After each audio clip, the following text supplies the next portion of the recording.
칼바람이 미친 듯이 뺨을 후려치는 겨울밤이었다. 하늘이 뚫린 것처럼 쏟아지는 폭설에 오토바이 헤드라이트 불빛마저 하얗게 질려 바스러지고 있었다. 기익 화당탕. 뒷바퀴가 빙판길에 헛도는가 싶더니 세상이 시퍼렇게 뒤집혔다. 내 몸뚱이는 낡은 오토바이와 함께 꽁꽁 언 아스팔트 바닥을 나뒹굴었고 배달통 문이 열리며 갓 포장해온 족발과 막국수가 눈구덩이 속으로 시뻘건 양념을 토해내며 쏟아졌다. 아, 빌어먹을. 찢어진 무릎에서 배어나온 피가 눈밭을 붉게 물들이고 있었지만 고통보다 먼저 내 숨통을 짓누른 것은 당장 물어내야 할 음식값과 배달앱에서 미친 듯이 울려대는 고객의 독촉 전화였다. 부모 얼굴도 모른 채 보육원에 버려져 18살에 달랑 100만 원을 쥐고 세상에 내동댕이 쳐진 25 고아의 삶. 나는 늘 독을 품고 살았다. 밥 대신 편의점의 차가운 삼각김밥과 에너지 드링크로 줄인 배를 채우면서도 이 빌어먹을 세상에서 살아남으려면 그저 나 자신을 갉아먹으며 독해지는 수밖에 없다고 믿었다.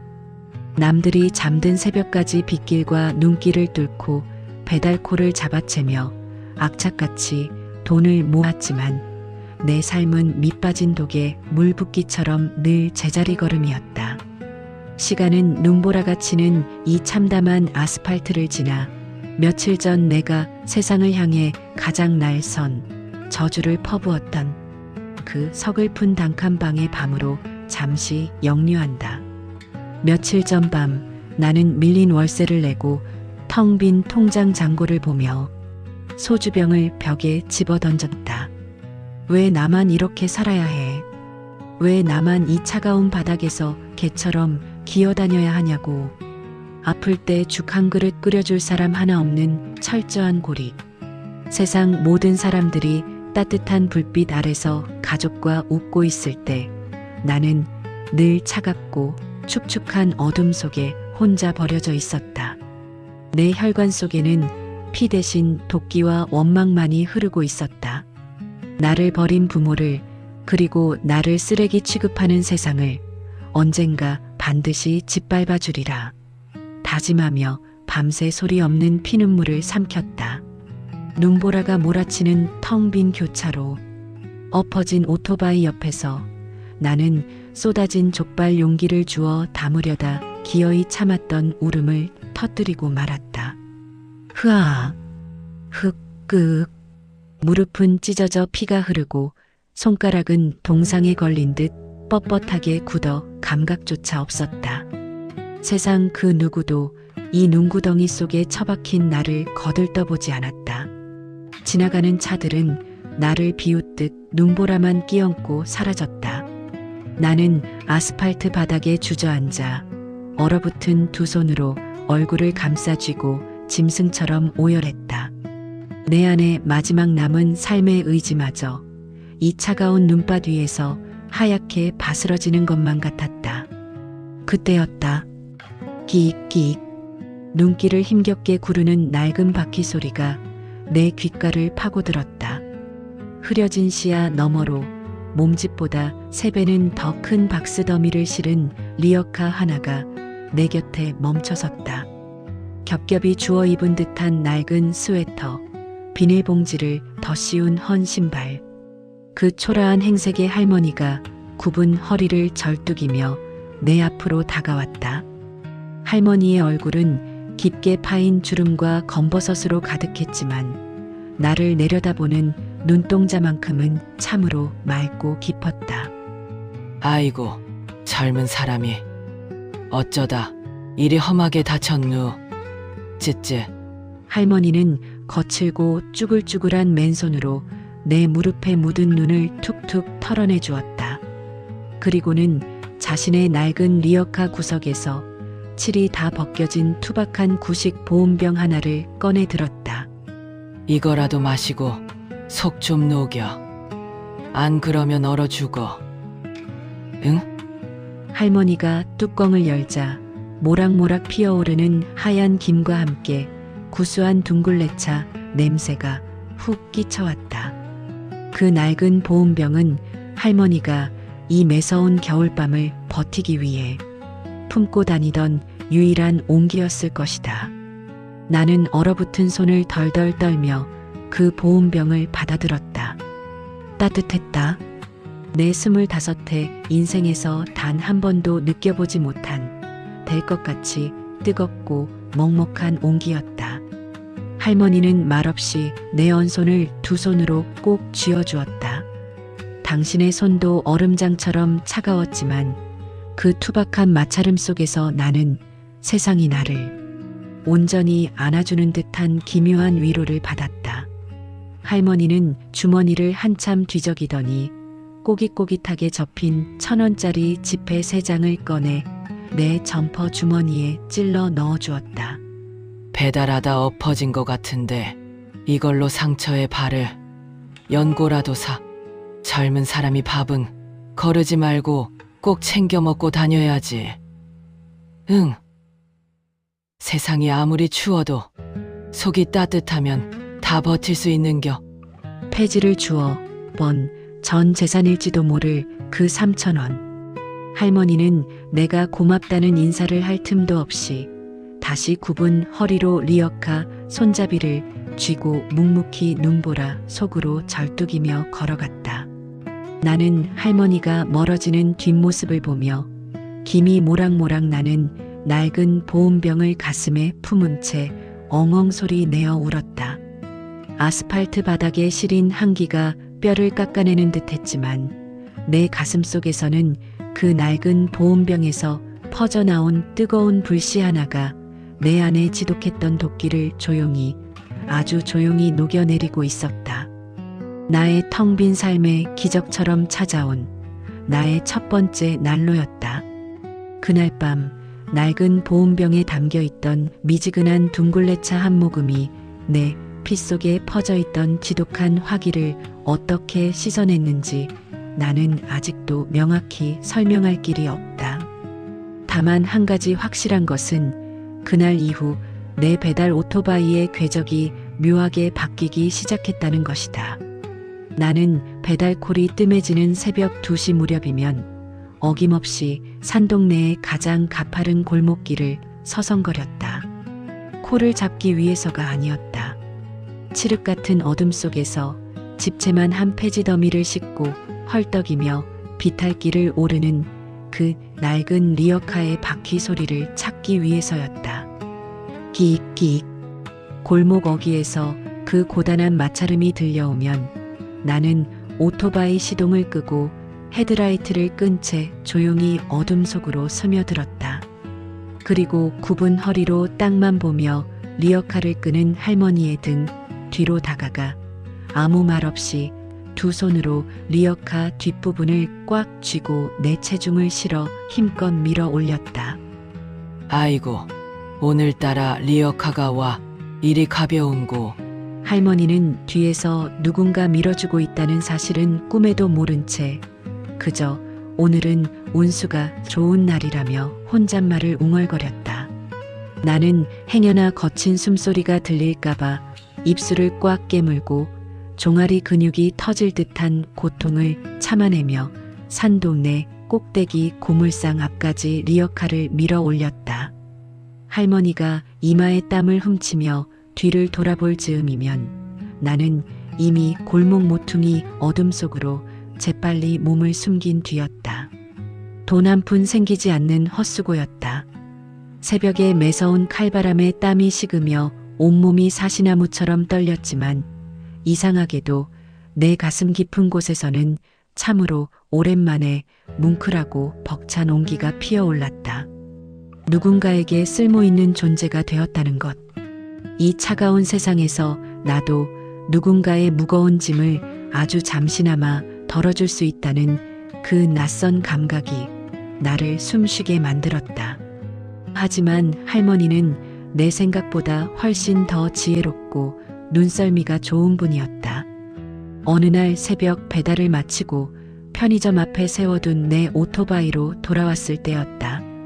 늘 텅 비어있던 낡은 배달 바구니 안에 작은 검은색 비닐봉지 하나가 덩그러니 놓여 있었다. 떨리는 손으로 매듭을 풀어보니 그 안에는 아직 온기가 가시지 않은 배지밀 하나와 껍질이 살짝 깨진 삶은 달걀 2알이 들어 있었다. 그리고 삐뚤빼뚤한 글씨로 버려진 박스 쪼가리에 적힌 짧은 메모 한 장. 오토바이 총각. 매일 리어카 밀어주는 거 다 알아. 밥은 굶지 말고 다녀. 눈물이 핑 돌았다. 그것은 내 25해 인생을 통틀어 누군가 내 끼니를 걱정하며 내어준 첫 번째 음식이었다. 보육원 시절에도 세상에 나와 온갖 멸시를 당하며 배달통을 짊어졌을 때도 사람들은 내게 언제 음식이 도착하냐고 윽박지를 뿐 내가 밥은 먹고 일하는지 묻는 이는 단 한 명도 없었다.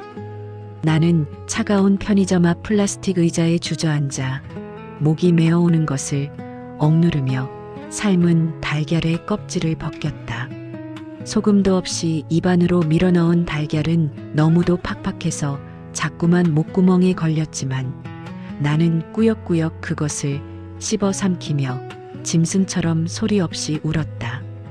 따뜻한 배지밀이 뱃속으로 흘러들어가는 순간 꽁꽁 얼어붙어 있던 내 영혼의 밑바닥까지 속절없이 녹아내리는 기분이었다. 시간은 그 작고 따뜻한 비닐봉지의 기적을 지나 우리의 인연이 조금씩 더 깊고 단단해지던 어느 봄비 내리는 저녁으로 역류한다. 그날은 비가 너무 많이 와서 고물상도 문을 일찍 닫은 날이었다. 골목길 처마 밑에서 비를 피하고 있던 할머니를 발견한 나는 처음으로 할머니 앞에 오토바이를 세우고 다가갔다. 할머니, 오늘 장사도 공치셨을 텐데 저랑 따뜻한 국수나 한 그릇 하시죠. 제가 번 돈으로 꼭 한번 대접하고 싶어서요. 처음엔 손사래를 치시던 할머니도 내 간절한 눈빛에 결국 못 이기는 척 고개를 끄덕이셨다. 우리는 시장통에 허름하고 비좁은 잔치국수 집에 마주 앉았다. 3,000원짜리 멸치국수 2그릇, 김이 모락모락 피어오르는 낡은 스텐 그릇 앞에서 할머니는 주름진 손으로 내 앞으로 김치 접시를 밀어주셨다. 많이 묵어라. 뼈가 부서지게 일하려면 속이 든든해야 해요. 내가 후루룩 소리를 내며 뜨거운 국수를 허겁지겁 삼키자 할머니는 당신의 몫으로 나온 국수사리를 덜어 내 그릇에 얹어주셨다. 그리고는 투박한 손을 뻗어 뜨거운 국물 탓에 내 이마에 맺힌 땀방울을 거친 소매로 툭툭 닦아주셨다. 천천히 묵어. 채알라. 누가 안 뺏어가니까. 그 무심하고도 다정한 손길. 순간 내 젓가락질이 허공에서 멈췄다. 한 번도 가져본 적 없는 어머니라는 존재가 곁에 있다면 아마도 이런 온도가 아닐까? 내 더러운 작업복도 보육원 출신이라는 꼬리표도 세상에 그 어떤 잣대도 없이 오직 내가 배가 고플까 땀을 흘릴까 걱정해주는 사람. 할머니.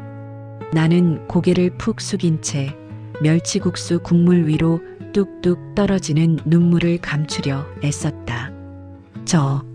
나중에 돈 많이 벌면 번듯한 식당 차려서 할머니 매일매일 맛있는 거 해드릴게요. 진짜로요. 할머니는 소리 없이 웃으며 내 거친 손등을 토닥여 주셨다. 아이고, 우리 총각이 해주는 밥 얻어먹으려면 내가 100살까지는 거뜬히 살아야겠네. 고맙다. 참말로 고마워. 가진 것 하나 없이 세상의 가장 낮은 곳으로 밀려난 두 사람이었지만 우리는 서로의 존재만으로도 이미 세상에서 가장 따뜻하고 배부른 부자였다. 그 낡고 좁은 국수집 안에는 밖에서 내리는 차가운 봄비를 완벽하게 지워버릴 만큼 거대하고 눈부신 가족의 탄생이 조용히 이루어지고 있었다. 규칙적으로 울리는 심장 박동기 소리와 코끝을 찌르는 차가운 소독약 냄새. 창백한 형광등 불빛이 내려앉은 하얀 병실 안에서 나는 링거 바늘이 꽂힌 할머니의 앙상한 손을 두 손으로 감싸쥐고 있었다. 거칠고 쭈글쭈글했던 그 투박한 손은 이제 핏기조차 없이 얇은 습자지처럼 바스러질 듯 투명해져 있었다. 특별한 병이 있는 것은 아니었다. 그저 여든이 넘은 세월 동안 산동네의 가파른 비탈길을 오르내리며 뼈골을 다 빼낸 탓에 기계의 태엽이 다 풀려버리듯 서서히 생명의 불꽃이 사그라드는 노안이었다. 의사는 준비를 하라는 무심한 말을 남기고 병실을 나갔고 나는 차가워지는 할머니의 손등에 얼굴을 묻은 채 소리 죽여 오열했다. 시간은 이 서글픈 하얀 병실을 지나 내가 마침내 끔찍했던 가난의 굴레를 끊어내고 첫 식당을 개업하던 그 눈부신 봄날로 역류한다. 할머니, 저 드디어 가게 오픈했어요. 번듯한 제 식당 테이블이 7개나 되는 진짜 제 식당이요. 뼈가 부서져라 배달을 뛰고 남들이 버린 식자재를 모아 요리를 연구하며 악착같이 돈을 모은 지 꼬박 5년 만이었다. 내 이름 3글자가 박힌 작은 한식당의 간판이 올라가던 날 나는 가장 먼저 시장통 옷가게로 달려가 고운 분홍색 카디건 하나를 샀다. 늘 누더기 같은 스웨터만 겹쳐 입으시던 할머니에게 꼭 입혀드리고 싶었던 옷이었다. 개업식 날 식당의 가장 좋은 상석에는 분홍색 카디건을 곱게 차려입은 할머니가 앉아 계셨다.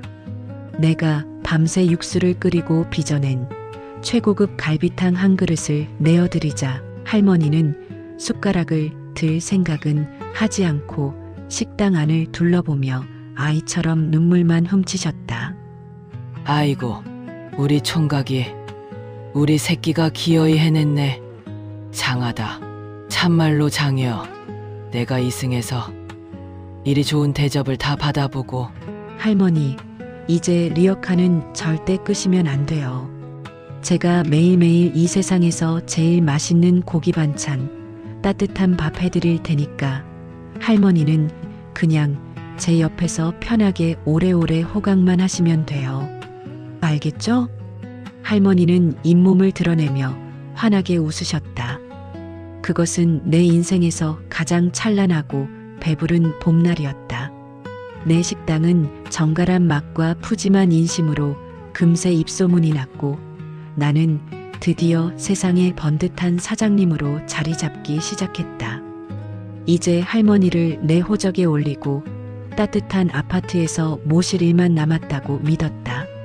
하지만 무심한 세월은 나를 기다려주지 않았다. 식당이 자리를 잡아가던 그해 겨울, 할머니는 골목길에서 쓰러지셨다. 평생을 굶주림과 추위 속에서 혹사당했던 육신이 내가 내어드린 따뜻한 방 안의 온기를 미처 다 누리기도 전에 한계에 다다른 것이다. 눈 내리는 겨울밤의 하얀 병실.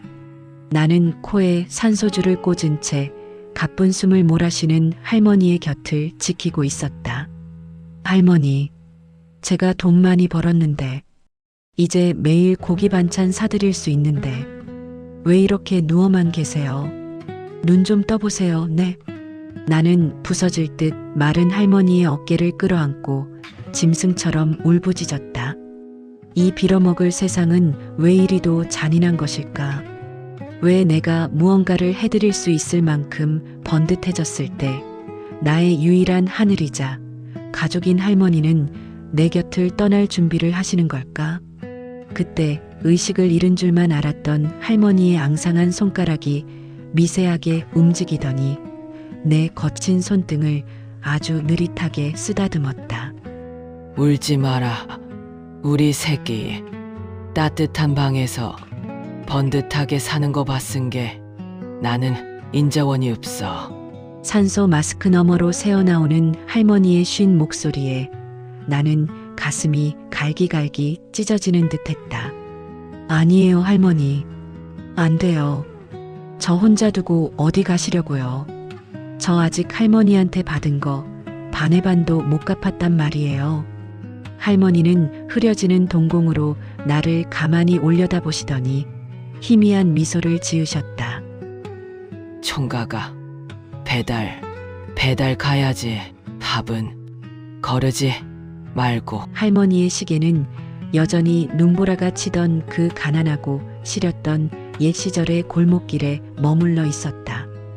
밥을 거르고 짐승처럼 울던 25의 고아 청년을 걱정하던 그 지독한 내리사랑. 나는 더 이상 참지 못하고 병실 바닥에 무릎을 꿇은 채 오열하고 말았다.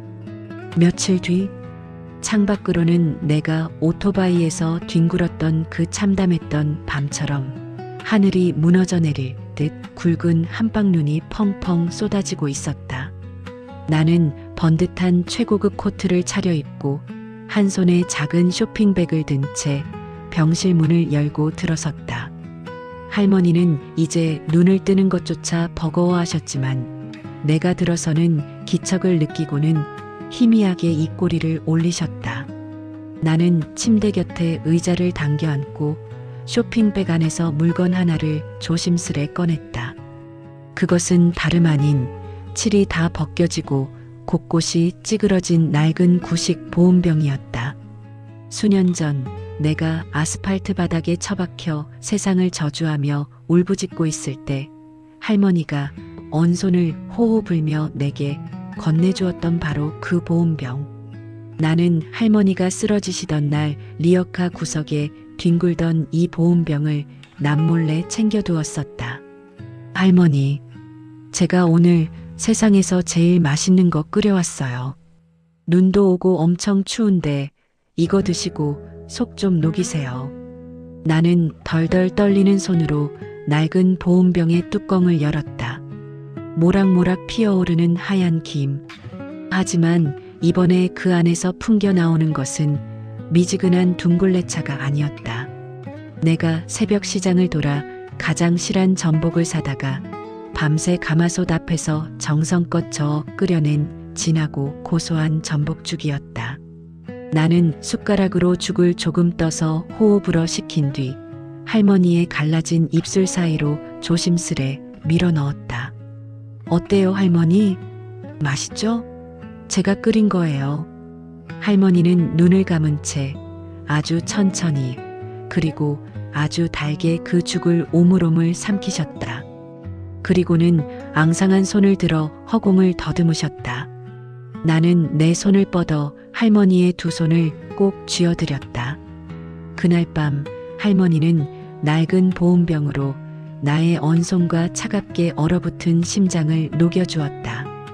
그리고 오늘 나는 눈 내리는 창가에서 그 똑같은 보온병으로 죽어가는 할머니의 텅 빈 속을 세상에서 가장 따뜻하게 데워드리고 있었다. 다시다. 참말로 따뜻혀. 할머니의 주름진 눈가에서 한 줄기 맑은 눈물이 흘러내려 베갯니들 적셨다.